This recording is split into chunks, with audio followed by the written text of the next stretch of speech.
believe that everything is going to go as put on this paper. And to start with, I'm going to take advantage of the position I have right now to invite the RENSEP chair to step forward to make the opening remarks. I would like to welcome everyone here to today's RENSEP General Assembly. It's the first one in 2023.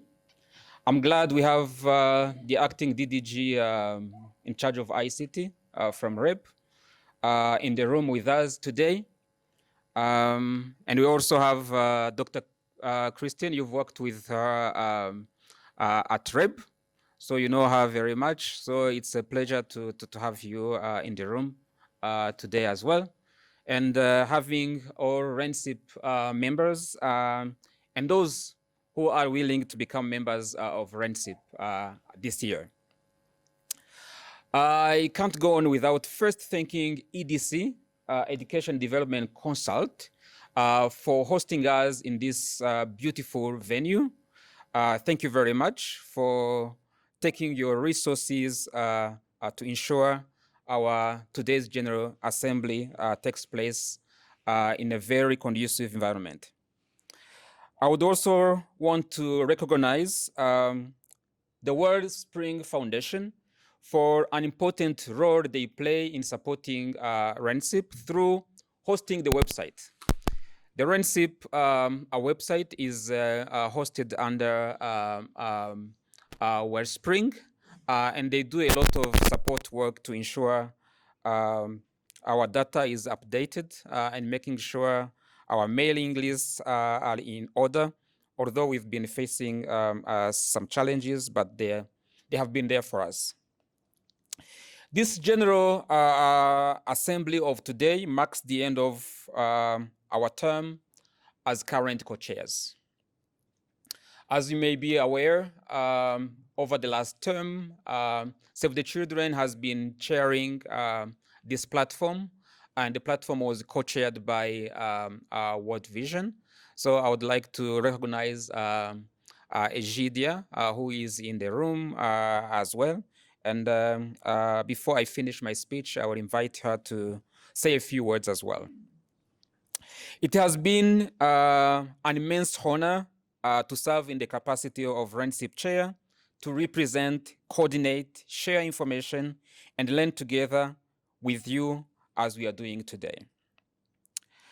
RENSEP is represented on the National Steering Committee for Foundational Learning. This National Steering Committee is chaired by the State Minister in charge of pre-primary, primary, and secondary education, co-chaired by USAID, and with the World Bank supporting in running the Secretariat. So working in the capacity of chair and co-chair requires sacrifice, patience, and dedication. Allow me to thank all co-chairs for their hard work over the term we are ending. We have different working groups, up to 6, but 5 of them are very active and operational. So I would like to thank the co-chairs of those working groups for the hard work over our term, which is coming to end today. And today we are going to elect a new leadership for Rwanda Education NGO Coordination Platform. So I encourage different organizations to put themselves forward to take this leadership role in order to serve others. We are also going to serve new members after, to welcome new members after approving them during this General Assembly. I have received different applications, and in due time, we are going to read out the names of those who applied to join RENSEP. If by mistake you are here and your name is not mentioned and you have sent the file to me, I will take the blame, but please do step forward and let me know so that we can also give you a floor to tell us briefly about your organization and why you are interested in joining RENSEP. Normally on a day like this, when we hold our General Assembly, we receive education sector updates from UNICEF or FCDO because they are co-chairs of the education sector. But today, due to unforeseen circumstances, I received a call from UNICEF that they are not able to join us to share these updates. But the key updates I want you to be aware of is that in December, the Ministry of Education held a joint sector review of the education sector in Rwanda. So it was a meeting that was chaired by the Ministry of Education, and among the things that were really focused as priorities for the government. Of course, everything is a priority in the education sector, but the issue of school feeding was brought up, and as well, not only the issue of school feeding, but also the issue of materials in TVET schools. We had the state minister in charge of TVET.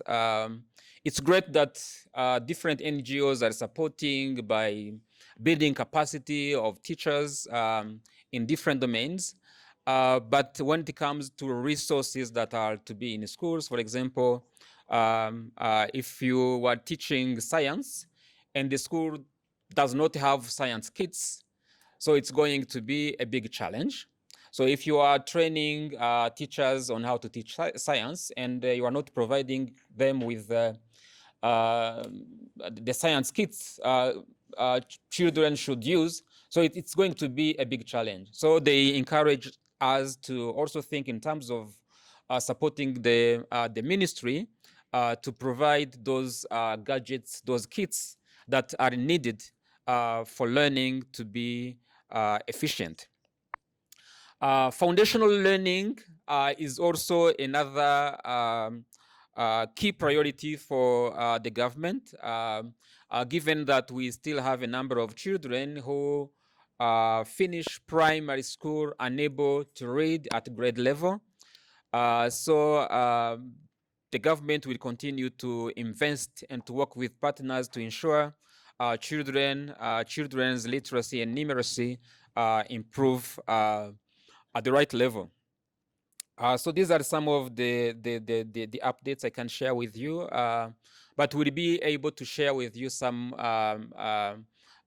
information via email regarding the foundational learning. So there is, as I mentioned, there is a National Steering Committee for Foundational Learning, and the Rwanda Education NGO Coordination Platform is represented on that one, since all NGOs cannot be on that committee. So anything that you feel is a priority regarding foundational learning, so you can channel it through the working groups of RENSIP or through the platform chairs, so that when they attend those meetings, they are able to articulate that and draw the attention of the senior leadership of MINEDIC to that. I do not want to take much of your time, but I would like to invite Egidia, my colleague, to step forward to say a few words, and then we dive into the next items on the agenda.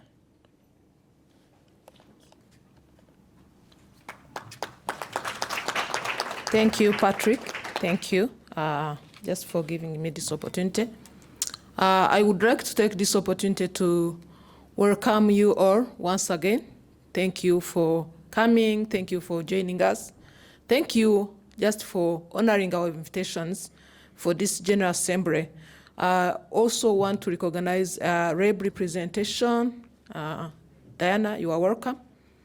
I hope you are here on behalf of REB. And also, I would like to recognize Dr. Christine, who has been working with us in ICT Technical Working Group. thank you for joining us. I think we'll get more insights from you as we are moving towards our meeting today. I also want to give thanks to EDC for hosting us. This is really an opportunity that we can't take for granted, because I know what it costs to host such a kind of platform. So we really recognize you, and we thank you for just working with us. I also want to recognize the working group co-chairs. If you know you are here and you are chairing or co-chairing any working group, please raise up so that they can also recognize you. And I hope the new members will get to know you better, because by the time they will be accepted to join the RECEP, they will be able to know which working group they should belong. Inclusive education, do we have any chair? Wow, thank you so much. Morning. Community involvement, do we have anyone? Community involvement. Thank you, Wellspring. Then teacher training. The TDM working group. Oh, Wellspring is also co-chairing. Wow, thank you. I also want to recognize the TVET, is it entrepreneurship, 21st century? Do we have anyone? This is a working group that was established like 2 years ago, but we haven't yet seen its functionality very well. So maybe this is something that we can discuss later to see if we should keep it as a working group or we can merge it with other working group. Do we have the ECD representation? Yes, thank you, Irene and Caleb. Do we also have girls' education? Thank you, team. Do we have any other working group that I have not mentioned? Inclusive education, I mentioned it earlier as I was starting, maybe.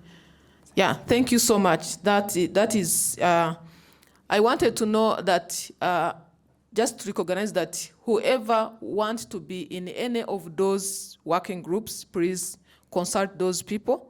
Meanwhile, before maybe the election is being done.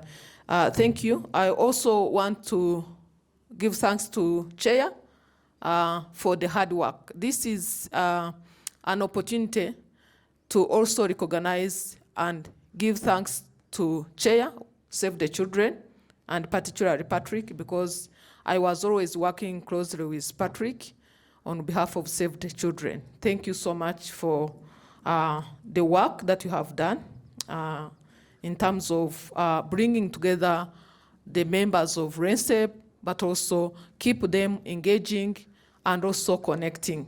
I will also say one word. I wish this platform should be very engaging, very informative, because this is an opportunity where we should learn from one another as an organizations. Let us engage, let us connect, let us have that informative discussions in any of the group discussions, preliminary discussions, even during the lunch networking, so that you can be able to know what EDC is doing, what World Vision is doing, what Save the Children is doing, where can we work together, how can we collaborate to make sure that there is that synergy, that we can jointly make a greater impact in terms of empowering children or in terms of improving quality education in Rwanda. So let us have that opportunity and use it effectively to make sure that we are really making change to education sector. Thank you. I really want to thank you once again on behalf of World Vision. The leadership will be joining us later, but as of now, thank you so much for honoring our invitations, but also for coming for this informative event. God bless you. We are going to call upon the host, the EDC. They're going to talk to us about inclusive reading space enhancement with technology. We will have time for questions and answer. They have an approach that they want to share with us. Please take the floor. Good morning once again. My name is Dr. Faustin Mugiraneza. I am here as a research and education of EDC advisor. As my colleague has said, this presentation is going to be made of two parts. There is one part which is made of presentation, and then the second one is made of demonstration on the new project that EDC is initiating. Let's start with the inclusive reading space enhancement as the project that you are going maybe to demonstrate today after this presentation. And before we go on of that, we are going to start with the mission of our project, and we see what we do and whom we are and the many activities that we conduct in our everyday life. As you can see, EDC, or Education Development Concert, is the private and the deliverables driven company legally registered and the headquarters in Rwanda, with the focus of inclusive and digital learning in literacy and education technology to impact the future lives of the children in Africa. This is what we are, and this is whom we are, and what we do. Of course, our headquarters is located there at the Umuyenzi Plaza in the 3rd floor. Next. Our mission is to empower the young generations and the communities through the development of quality and inclusive education in Africa.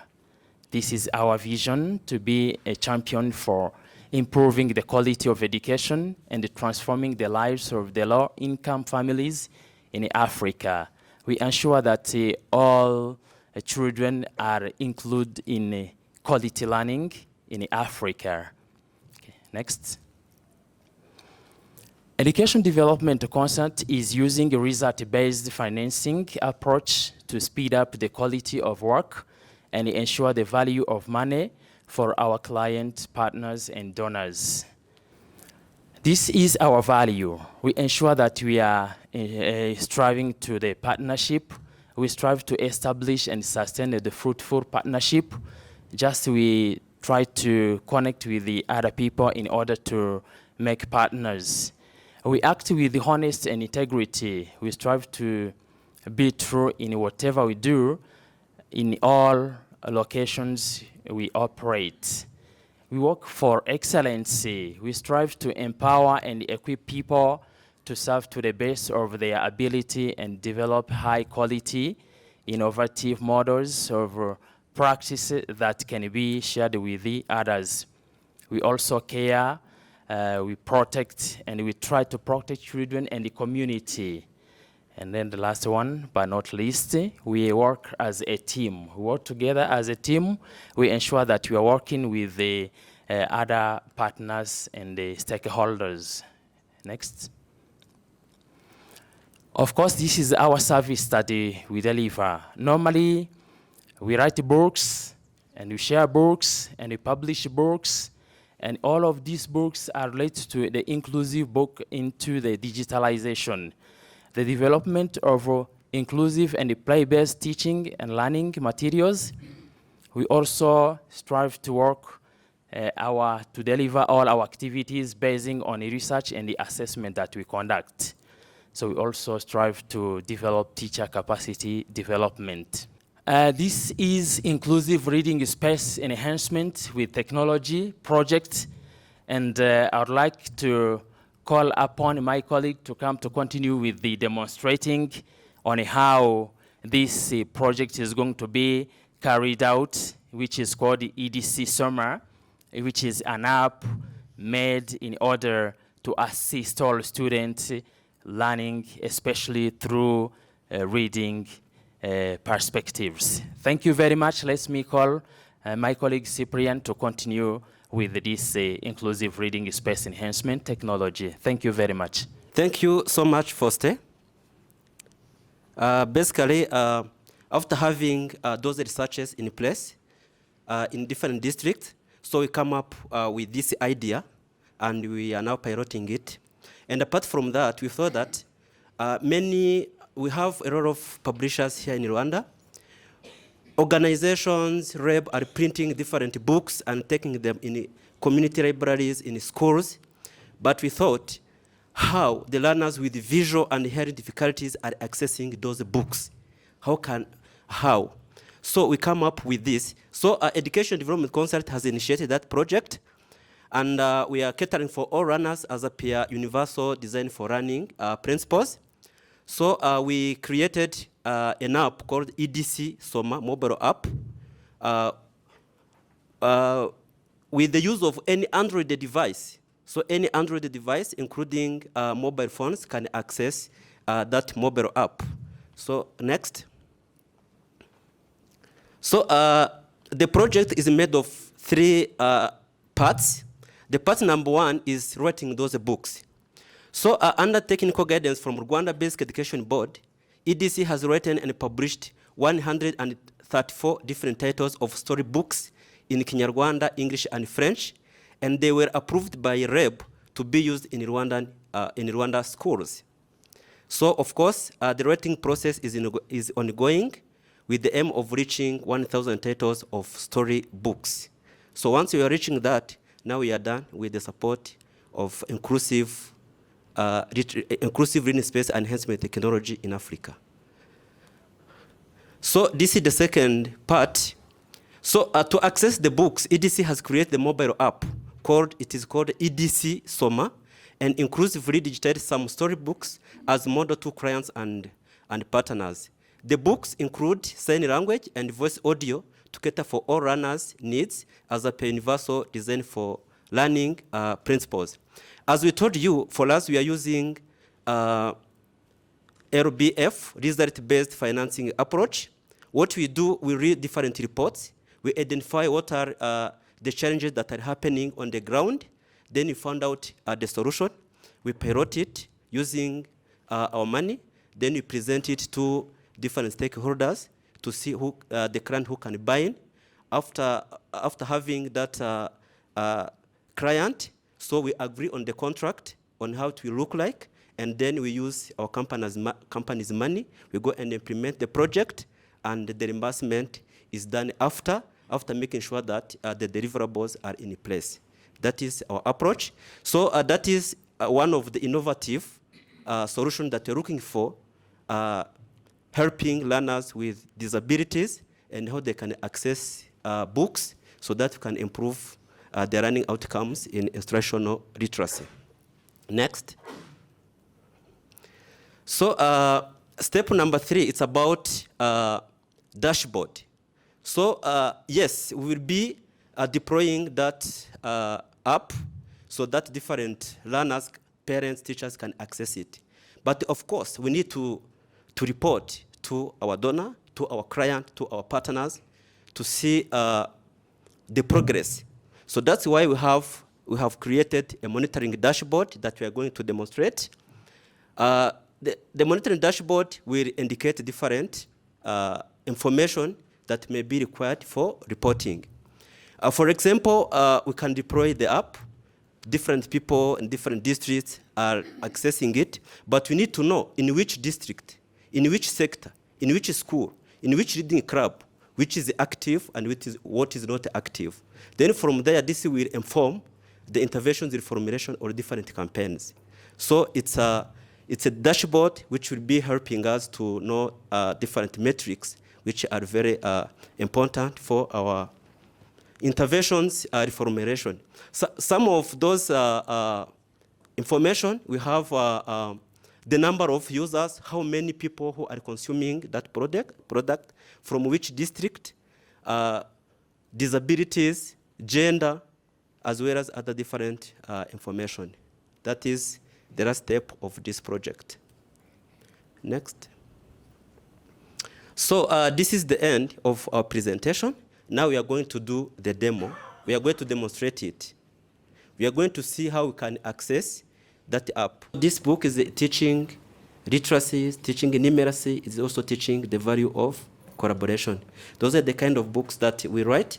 So when you will be continuing, you will be accessing this via your mobile phones, and you will choose the same option if you have Android phone, not iPhone, because I've been thinking about end users. My name is Ishimwe Hirwa Flavien from NPO Think About Education in Rwanda. My question is, this application can be accessed offline? If yes, that can be very helpful for end users. But if no, then I think there needs more input. Yeah, but there are some applications, especially when it comes on books, which can be accessed offline. Thank you. How do you tie this with physical books? Like, do you have any kind of connectivity? Those that you are even writing, are you getting also like hard copies? Because I think when you go in the old times, we still need to have the kids hold the book in their hands. So do you have anything that connects that to your technology to the really physical books in the hands of children? Thank you. Thank you so much for the first question about making it offline. Yes, the answer is yes. That is a very easy thing that you can do. And still you can access the same metrics. So we have the issue that we have been thinking always about the end users. The end user, most of them, they have very small phones and they don't have space. When you put them offline, they just their space become very slow, very, very, very small. So, but if we put them online, so they can access even more than 1,000 books. So, if you find the way that we can give some devices that is dedicated to this particular project, enough spaces, it is possible to to make it offline. And the second question is about the tools for connecting physical book and online book. Am I right? So, for example, we have some tools there is some tools that if you want, for example, to read this.